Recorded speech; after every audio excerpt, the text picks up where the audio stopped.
ए भैया कहानी के शुरुआत में गौर करेंगे। कहा कि कहानी बा कैसन कहानी बा, इसका प्रमुख पात्र कौन है, कह नाम है मास्टर।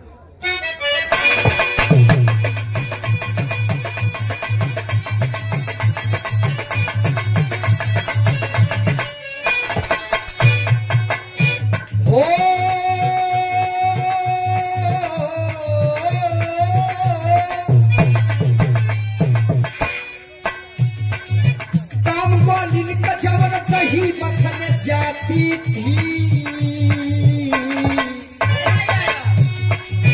बाबू गौर करेंगे। काम वालिन का जवन कहीं मखन जाती थी, खूब सहदेव के घर समय वह बिताती।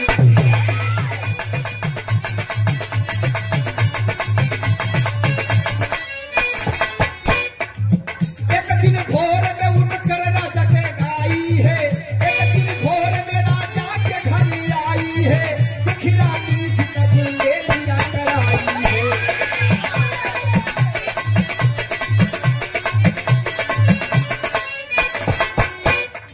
ए भैया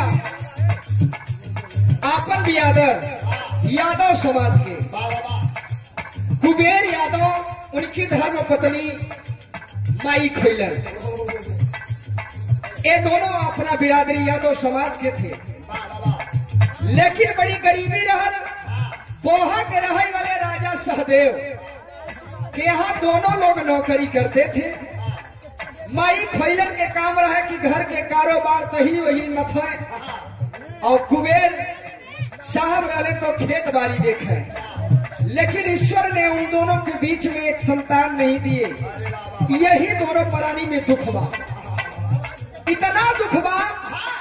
लेकिन एक दिन बात आ गया कि रानी सोचली खैलन की आज हम चल के राजा सहदेव के यहाँ मैं पहले उठ करके जाती हूँ, काम धंधा करके अपना घर के काम कर लूंगी। भोर में उठ करके जा करके भूप सहदेव के यहाँ चली गई। जब किवाड़ खटखटाया तो भूप सहदेव के धर्म पत्नी कहली, अरे इतना सुबह कौन आ गया। जब किवाड़ खोलिन तो माई खैलन देखली।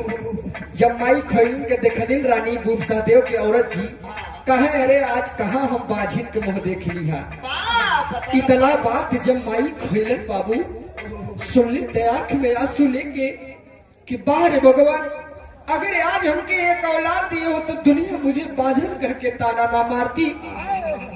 काम धंधा को करती है। लाल बहादुर यादव कुलमई के सरजमी से लड़का के मामा जी बहुत अजीत पुरस्कार है। सोना जी बतौलिन की रिश्तेदार के कहां से आई बा, कितने मामा हो, कैठे जीजा हो, कितना रिश्तेदारी, कितना खुशियां आया शादी में। मामा जी के तरफ से 101 रुपया, कोट कोट नमन। लेकिन कहानी पर गौर करेंगे। माई खैलन जब सुनली कि आज रानी मुझको ताना मार दे कि अगर आज सुबह सुबह मैं बाझन का मुंह देख ली, दर्द को लेकर के काम धंधा करके आती हैं, सोचती हैं कि मुझे मर जाना ही इस दुनिया में सही है, बल्कि ये ताना सहना मेरे बस की बात नहीं है। ए बाबू आंख में आंसू लेकर के आती है जब घर में, तो कभी नहीं उनके पीड़न को एक तर्ज में लिखते हैं। क्या है मास्टर?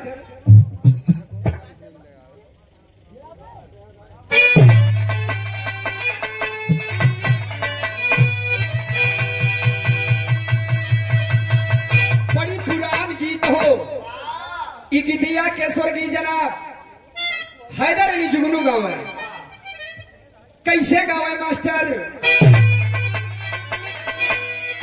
अरे कहे झकोरा मारई झूलानी, अरे कहे झकोरा मारई झूलानी, ओ साड़ी लहराई हो, झकोरा मारई झूलानी, साड़ी लहराई हो, झकोरा मारई।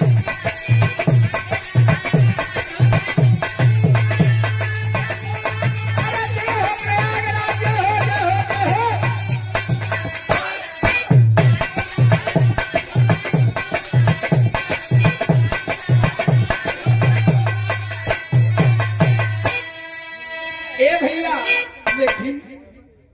माई खोइलन रोवत है।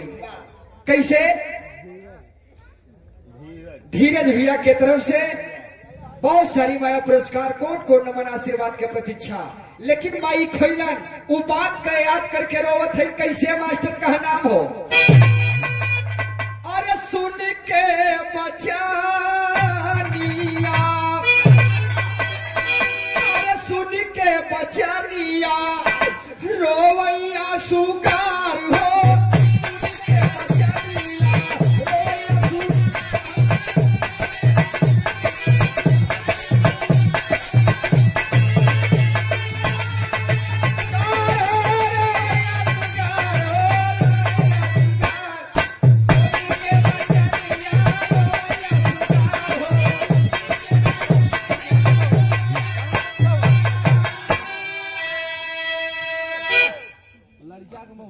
ओहो, आज के बादशाह कृष्ण मुरारी यादव ग्राम बगरहा, हमारे बड़े भैया दुल्हे राजा के मौसिया जी कृष्ण मुरारी यादव बगरहा के सरजमी से बहुत सारी माया बिरहा को बहुत भाव से समझते हुए 101 रुपया का आशीर्वाद, बहुत बहुत प्रणाम, आशीर्वाद की आकांक्षा करता हूँ। स्वर्गीय रामनाथ मास्टर लड़का के बोबा जी के तरफ से बाहर उस आत्मा को शालीनता प्रदान हो और खुशी में जीवात्मा रहे बात को समझते हुए 51 रुपया आशीर्वाद आया। शुभचिंतक कोट कोट नमन। ए भैया माई खोइलन रोवत है। बात याद कई के किया भगवान मुझे एक औलाद दिए होते तो आज मुझे कोई बांझन न कहता। रोवत बाड़ी हाय हो विधाता कैसा लिखल करमवा, हाय हो विधाता कैसा लिखल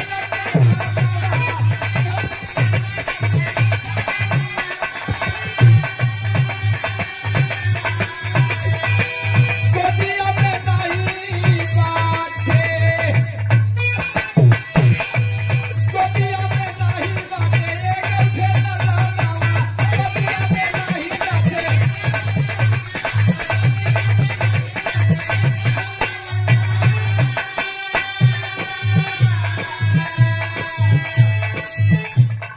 रोवत रोवत लिहल नचनिया के पार हो, रमैया निया निया, ओहिया सुधार हो, के बचनिया, ओहिया सुधार हो।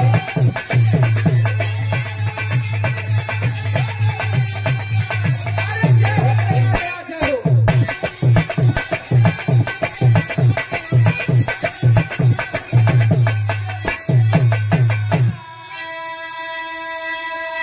सुनने वाले हमारे चाचा लोग, माई खोइलन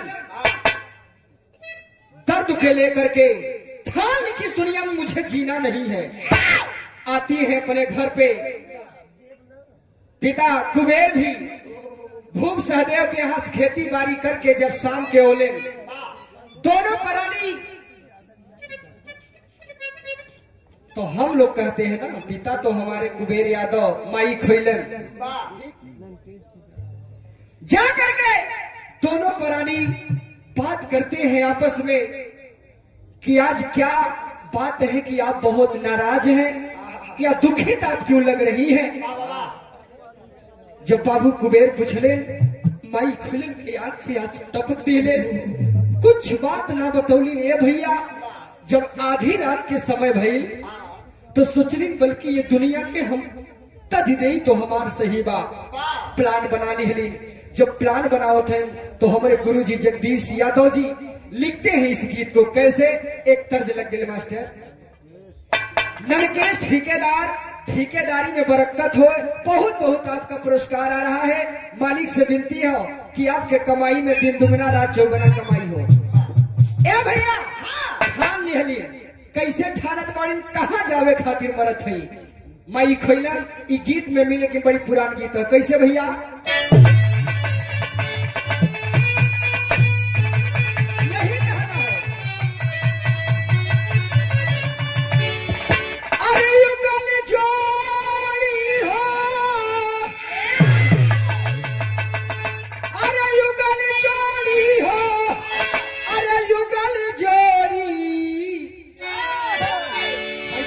पनिया के झाली युगया चोरी, पनिया के झाली युगया चोरी।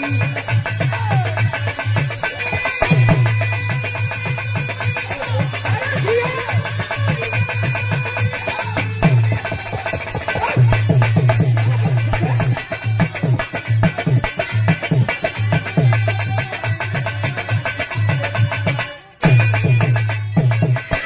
लेकिन ये भैया आधी रात के बेला बा और माई खैलन विचार कलीन और चल दिहलीन। जब चल दिहलीन तो होत का बा, अरे सिधार चलली हो, अरे सिधार चलली हो, अरे सिधार चलली आधी रतिया में रहिया सिधार चलली, आधी रतिया में रहिया सिधार चलली।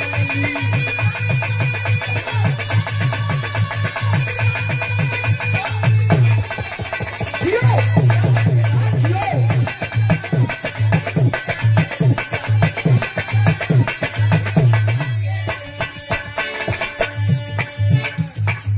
सिधार चलली हो, सिधार चलली आधी रतिया के रहिया सिधार लिहली।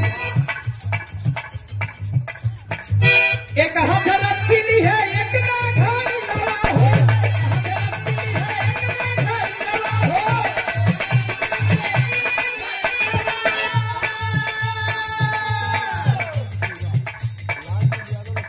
लाल चंद यादव बड़े भैया जी लोकैकपुरा के सरजमी से बात को समझते हैं। बहुत बहुत आप सबका प्रणाम करत बानी। आप सब आशीर्वाद ऐसे ही बनाए रखेंगे तो बिना ये रात भी इतने टाइम ना लगी, आनंद भी मिलता है। 101 रुपया बहुत बहुत प्रणाम सब भैया लोगन के जे पैसा देत बाते जो ना देत बा सब लोगन के हमारे तरफ से सम्मान। एक बार मूल चंद यादव, फूल चंद यादव, सॉरी अगर गलती हो जाए तो अपन लड़का समझ के दोबारा देकर बुलवा ली। फूल चंद यादव दुल्हे राजा के मामा जी के तरफ से 101 रुपया बहुत बहुत प्रणाम। आप सबका आशीर्वाद की आकांक्षा करता हूँ। स्वर पे रहा। हेलो सलैया कला के सरजमी से संत लाल यादव बड़े भैया लड़का के मौसिया जी आपके तरफ से 101 रुपया बहुत बहुत प्रणाम आशीर्वाद के। कहानी समझे, एक हाथ रस्सी लिहले, अरे एक में घड़ी लगा हो, धीरे धीरे काम चली नदी के गई लगा हो।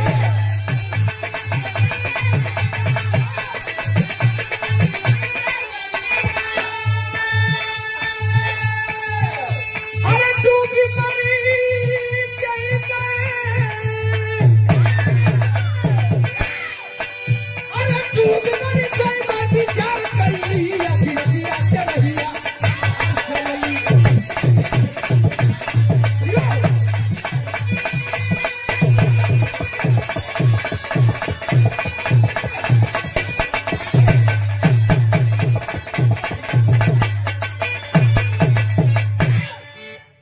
एक हाथ में माई खैलन रस्सी लिहलीन और एक में घड़ीला लिहलीन, एक नदी की ओर बढ़ती चली जा रही है। बड़े भैया संजय यादव तेमई के पूरा के सरजमी से दुल्हे राजा के रिलेशन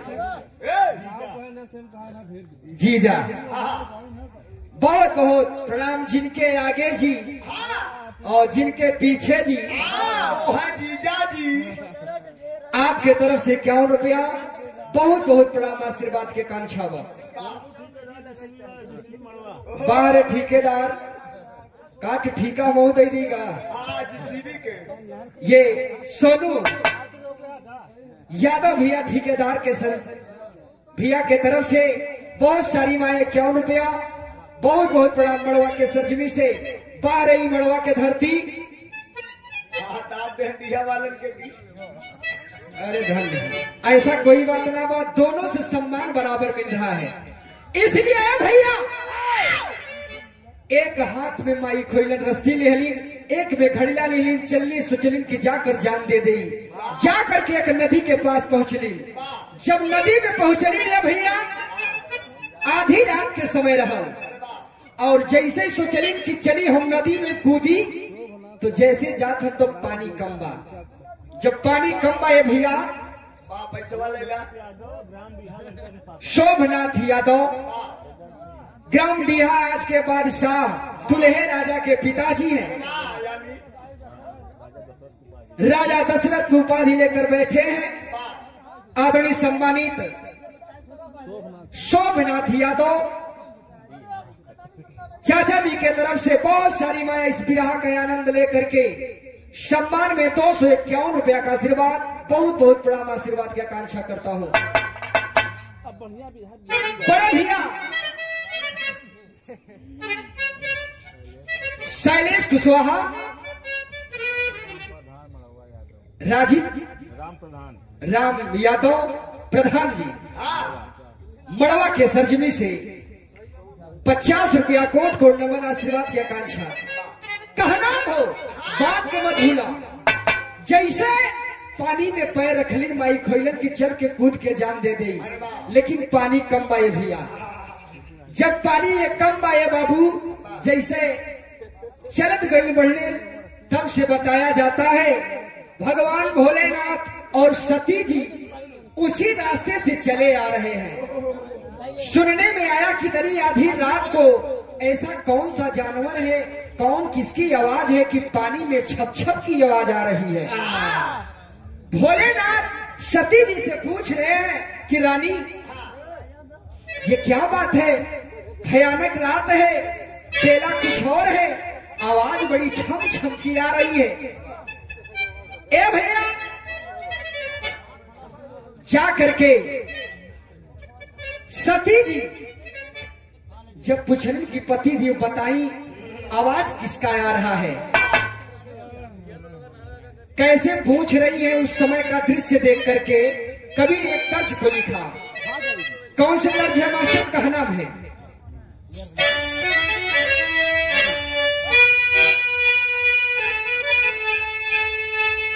कौनो दुल्हन रहे अपने पिया के कहे, ए सैया सब दिशा में जइहा लेकिन एक दिशा में मत जइहा। वो कौन दिशा बा? अगर गईबा और जइबा तो ये समझ ला कि हमार फिर दुश्वार को जीवन कैसे ही गितिया में मिली। कैसे मास्टर कहले, और जइबा जब पूर्व के दसवा, और जइबा जब पूर्व के दसवा, जइबा जब पूर्व के दसवा, जइबा जब पूर्व के दसवा, तू भी मरबे रजबू, जइबा जब पूर्व के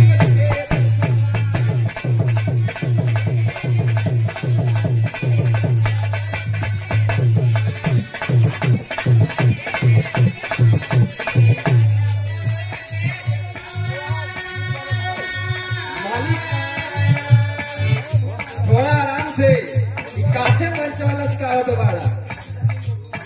लेकिन ये भैया माई खोइलन के परिदृश्य देख करके पानी में वो कूद रही है जान देने के लिए। सती जी भगवान भोलेनाथ से पूछ रहे हैं आखिर में ये कौन है, किसकी आवाज है, कहा नाम है, कैसे? सती जी सजन से बतिया, सती जी सजन से बतिया, सती जी सुन के आवाज पूछे, सती जी सजन से बतिया, सुन के आवाज पूछे, सती जी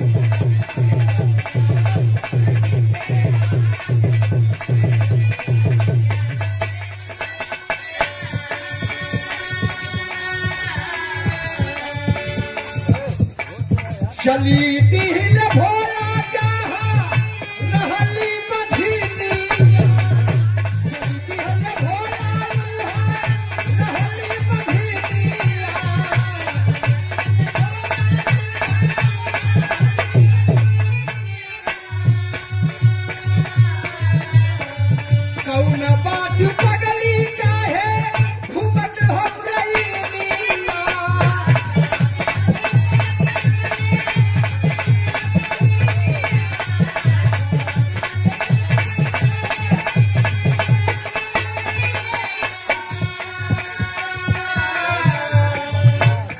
इतने में सती जी ने भगवान भोलेनाथ को भेज दिया कि देखिए उस पानी में आवाज किसकी आ रही है।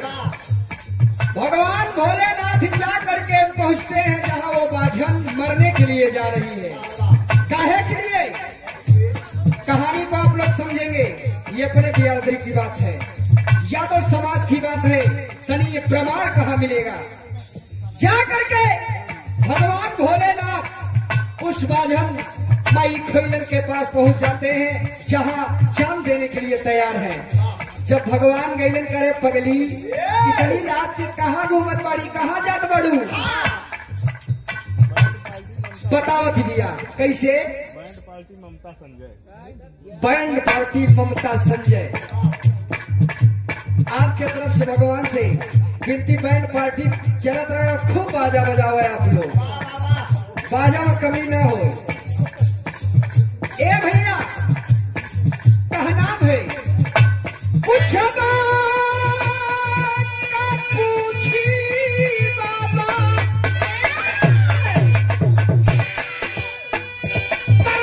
पूछी बाबा, पूछी बाबा, हमारी बाल खातिया हो, हमारी बाल खातिया हो, सुन के आवाज चाहे सखी सखी से।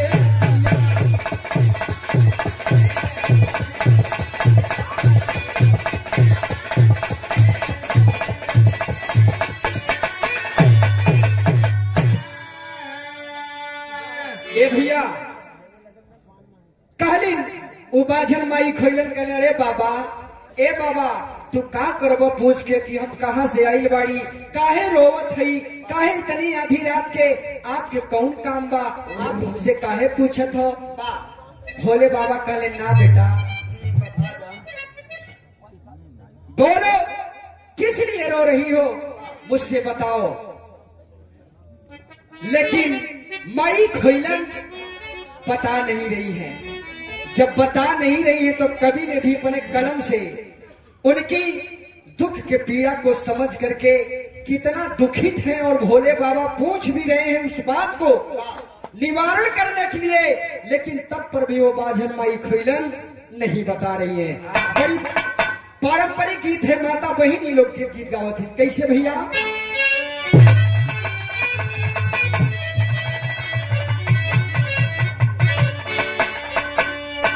भैया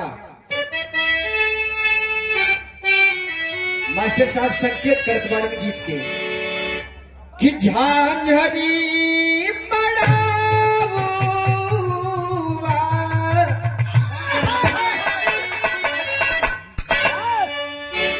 झांझर